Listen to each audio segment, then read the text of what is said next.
Hello everyone, welcome to my channel. Myself Anjali teacher. Okay students, okay మా ఈ వీడియోలో నేను మీకు ఎక్స్ప్లెయిన్ చేయబోతున్న సమ్స్ ఏంటంటే 9th క్లాస్ మ్యాథ్స్ టెక్స్ట్ లోని second chapter polynomials and factorisation chapter లో ఎక్సర్సైజ్ 2 లోని థర్డ్ బిట్. అసలు బిట్ థర్డ్ క్వశ్చన్ ఏంటో ఒకసారి చూద్దామా. Verify whether the value of X given. x value ఇచ్చాను, ఇస్తే in each of the case the zeros of the polynomial are not. x value x place లో పెట్టి ఆ వాల్యూ పెట్టి చేస్తే ఫైనల్ ఆన్సర్ 0 వచ్చింది అనుకోండి, ఆ నెంబర్ 0 ఆఫ్ ది పాలినామియల్ అవుతుంది. అంటే ఈ వాల్యూ పెట్టి చేస్తే ఫైనల్ ఆన్సర్ 0 వస్తుందో రాదో చెక్ చేయమన్నాడు. 0 వస్తే ఆ x వాల్యూ అనేది 0 ఆఫ్ ది పాలినామియల్ అవుతుంది. దీనిలో కూడా ఓవరాల్ గా 8 సమ్స్ ఉన్నాయమ్మా. మీకు కొంచెం మీరు చేయలేరు, హార్డ్ గా ఫీల్ అవుతారు అన్న సమ్స్ నేను ఎక్స్ప్లెయిన్ చేస్తాను. మీకు టెక్స్ట్ బుక్ కనిపిస్తుంది కాబట్టి రిమైనింగ్ సమ్స్ మీరు చేసుకోండి. ఇక్కడ చూడండి, ఒకసారి ప్లస్ ఆర్ మైనస్ 1 అన్నాడు. అంటే ఏంటంటే ఎక్స్ వాల్యూ ఒకసారి ప్లస్ పెట్టి చేయాలి, ఇంకొకసారి -1 పెట్టి కూడా చేయాలి. +1 తో చేయాలి, -1 తో కూడా చేయాలి. ఇది దీనికి మీనింగ్. ప్లస్ ఆర్ మైనస్ అని చేస్తానని అర్థం ఏంటంటే ఈ సమ్ ను 2 టైమ్స్ చేయాల్సి వస్తుంటుంది. ఒకసారి +1 తో చేయాలి, ఇంకొకసారి -1 తో చేయాలి. ఫస్ట్ నేను మీకు ఈ సమ్ ఎక్స్ప్లెయిన్ చేస్తాను. క్వశ్చన్ అంటే రీడ్ చేయండి. p of x equal to 5x minus pi. పై అంటే వాల్యూ ఎంతమ్మా? 22/7. x ప్లస్ లో ఏం పెట్టుకోమన్నాడు? -3/2 పెట్టమన్నాడు. 3/2 పెడితే ఎండింగ్ లో 0 వచ్చిందో రాలేదో చెక్ చేసి చెప్పన్నాడు. 0 వస్తే -3/2 ని 0 ఆఫ్ ది పాలినామియల్ అంటాము, రాకపోతే not a 0 of the polynomial అని చెప్పేస్తాం. ఓకే స్టూడెంట్స్, ఈ బిట్ చూడండి, ఎక్స్ప్లెయిన్ చేస్తాను. ఆల్రెడీ ఎక్స్ ప్లేస్ లో ఎంత పెట్టుకోవాలో అతనే చెప్పేశారు కదమ్మా. దానికోసం నేను పెట్టుకుంటూ చేస్తూ వస్తాను. చూడండి, గివెన్ పాలినామియల్ రాశాను, at the same time X value రాశాం. రీప్లేస్ చేయాలి. 3/2 ని దేనిలో పెట్టాలి? ఎక్స్ ప్లేస్ లో రీప్లేస్ చేయాలి. కాబట్టి మనము p ఆఫ్ -3/2 అంటే ఎక్స్ ప్లేస్ లో -3/2 పెట్టుకుంటూ రావాలి. కాబట్టి 5 into -3/2 మైనస్ పై వాల్యూ ఎంత? 22/7 చేస్తే క్యాన్సిలేషన్ పోదు కదా, అప్పుడు డైరెక్ట్ గా మల్టిప్లై చేసుకోవాలి. 5 3 are 15. చేసే ముందు సింబల్స్ మల్టిప్లై చేయాలి. ఇక్కడ ప్లస్ ఉంది, అక్కడ మైనస్ ఉంది. ప్లస్ ఇంటూ మైనస్ -15/2 వచ్చింది. ఇక్కడేమో -22/7 ఉంది. ఇది ఒక ఫ్రాక్షన్ నెంబర్ అయిపోయింది. ఫ్రాక్షన్ నెంబర్ ని సబ్ట్రాక్షన్ చేయాలంటే డినామినేటర్ సేమ్ ఉందో లేదో మనం చూసుకోవాలి. బట్ డినామినేటర్ సేమ్ లేదు కదా, కింద నెంబర్ ఎల్సిఎం చేయడానికి కూడా రెండు ఒక టేబుల్లో పోవు. కాబట్టి డైరెక్ట్ గా మనం మల్టిప్లై చేస్తే 14 వస్తుంది. డైరెక్ట్ గా మల్టిప్లై చేసినప్పుడు క్రాస్ మల్టిప్లై చేసుకోవచ్చు. 15 7s are 105, ప్లస్ మైనస్ మైనసే కదా. 22 2s are 44. రెండు యాడ్ చేస్తే మనకి 140 140 149 -149/14 వచ్చింది. 0 వచ్చింది ఆన్సర్. రాలేదు కదా, మనం 0 అవునో కదా చెక్ చేయమన్నాడు. 0 రాలేదు. therefore -3/2 is not the 0 of the polynomial. 0 of the polynomial అవ్వలేదు, ఎందుకంటే ఎండింగ్ లో ఆన్సర్ 0 రాలా.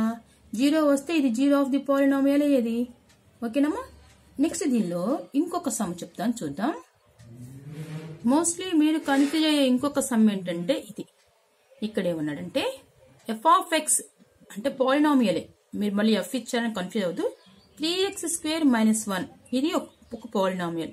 ఎక్స్ ప్లేస్ లో ఒకసారేమో -1/√3 పెట్టమన్నాడు, ఇంకొకసారేమో 2/√3 పెట్టి చేయమన్నాడు. అంటే మనం 2 టైమ్స్ ఇది చేయాలి. 1/√3 పెడితే ఆన్సర్ ఎంత వచ్చిందో చూడాలి, 2/√3 పెడితే ఆన్సర్ ఎంత వచ్చిందో చూసి రెండు 0 ఆఫ్ ది పాలినామియల్ అయినాయో అవ్వలేదో మనం చెక్ చేసి చెప్పాలి. So I will fair this some. Okay చూడండి అన్న, F of X equal to 3x² minus 1 అన్నాడు. ఫస్ట్ ఎక్స్ ప్లేస్ లో మనం ఏం పెట్టాలి, 1/√3. అందుకే నేను రాస్తున్నాను చూడండి, ఎఫ్ ఆఫ్ -1/√3 ఈక్వల్ టు అని చెప్పేసి ఎక్స్ ప్లేస్ లో మనం అది పెట్టాలి కాబట్టి 3 ఇంటూ నెంబర్ కి వేరియబుల్ కి రిలేషన్ ఇంటూ కాబట్టి డాట్ పెట్టేశాను. -1/√3 హోల్ స్క్వేర్, ఎక్స్ స్క్వేర్ ఉంది కదా, -1. ఇప్పుడు అబ్జర్వ్ చేస్తే 3 ఇంటూ -1² బై √3² రెండిటికి రావాలి కదమ్మా. Square square root cancel, base లో మైనస్ ఉండి పవర్ లో ఈవెన్ నెంబర్ ఉంటే ఆ మైనస్ పోతుందని చెప్పా కదా. ఇప్పుడు ఓవరాల్ గా ఏం మిగిలిందంటే మనకి 3 ఇంటూ 1/3.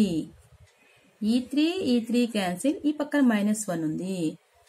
సో ఇది +1, అది -1. 1 లోంచి 1 పోతే రాస్తున్నా చూడండి, +1 -1. ఓవరాల్ గా ఆన్సర్ మనకేమొచ్చింది, 0 అనేది వచ్చింది. సారీ నాన్న, వీడియో కనపడలేదు చూడమ్మా. 1² √3² అన్నాము, ఎందుకంటే ఓవరాల్ గా హోల్ స్క్వేర్ వచ్చింది కాబట్టి. సో బేస్ లో మైనస్ ఉంటే పవర్ లో ఈ నెంబర్ ఉంటే ఆ మైనస్ పోతుంది. స్క్వేర్ స్క్వేర్ రూట్ క్యాన్సిల్ అయిపోయింది. సో పక్కన -1 అలా వేసినప్పుడు 3 ఇంటూ 1/3 వచ్చింది. 3 క్యాన్సిల్ అయిపోయి మనకి ఈ ప్లైన్ +1 మిగిలిపోయింది. అటు సైడ్ -1, +1 లో నుంచి -1 తీస్తే 0, అంటే -1/√3 పెట్టుకుంటే 0 వచ్చింది. అంటే 1/√3 అనేది 0 వచ్చింది కాబట్టి 1/√3 అనేది 0 ఆఫ్ ది పాలినామియల్ అయింది అని సెంటెన్స్ మనం రాద్దాం. ఐఎమ్ రైటింగ్ సైడ్ చూడమ్మా, -1/√3 ఈస్ ఏ 0. ఎందుకు 0 అయింది, ఫైనల్ ఆన్సర్ 0 వచ్చింది కాబట్టి ఈ నెంబర్ 0 ఆఫ్ ద పాలినామియల్ అయ్యింది. అర్థమైందమ్మా. ఏ వాల్యూ పెట్టి చేస్తే ఫైనల్ ఆన్సర్ 0 వస్తుందో ఆ యొక్క నెంబర్ ని ఆ పాలినామియల్ కి 0 ఆఫ్ ది పాలినామియల్ అంటారు. దీన్ని ఇంకో బిట్ కూడా ఇచ్చాడు కదా 2/√3 అని, అది కూడా చేసుకుందాం చూడండి. So F of 2/√3 equal to మనకున్న ఈ పాలినామియల్ అంటే 3x² - 1 అంటే 3 into 2/√3 whole square -1. X place లో అదే పెట్టాల్సింది మనం. ఇక్కడ పెడితే 3 ఇంటూ ఈ స్క్వేర్ రెండింటికి వస్తుంది కాబట్టి 2² బై √3² -1. ఇక్కడికి వచ్చేసరికి 3 into 4 by square root cancel 3 మిగిలింది. అర్థమైందా, 2² అంటే 2 2s are 4 కదమ్మా, -1. ఇప్పుడు ఈ 3 క్యాన్సిల్ అయిపోయి మనకి 4 - 1 ఉంది. 4 - 1 ఆన్సర్ ఎంతమ్మా, 3. 0 రాలేదుగా, మనకి 0 వచ్చిందా. అప్పుడు ఈ 2/√3 అనేది 0 ఆఫ్ ది పాలినామియల్ అవ్వదు. 0 వస్తేనే 0 ఆఫ్ ది పాలినామియల్ అవుతుంది. Therefore 2/√3 is not a 0 of the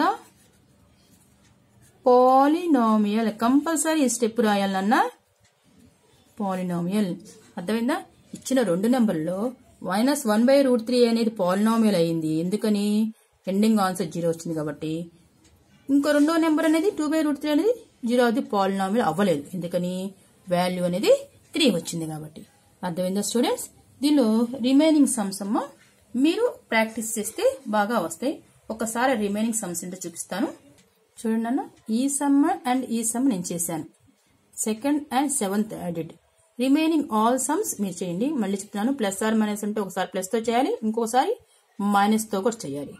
okay, ఇక్కడ -1 -2 అన్నాడు. ఒకసారి -1 తో చేసి సేమ్ ఇలానే -1 తో చేసాక -2 తో చేయాలి. ఇక్కడ కూడా 2 వాల్యూస్ ఇచ్చాడు. జాగ్రత్తగా అబ్జర్వ్ చేస్తూ రిమైనింగ్ సమ్స్ మీరు ప్రాక్టీస్ చేస్తారని అనుకుంటున్నాను. ఓకే స్టూడెంట్స్, ఈ వీడియో కనుక మీకు నచ్చితే లైక్ చేయండి, షేర్ చేయండి, సబ్స్క్రైబ్ చేసుకోండి. సబ్స్క్రైబ్ చేసిన వెంటనే వస్తే బెల్ సింబల్ ప్రెస్ చేయడం మర్చిపోకండి. Thank you for watching.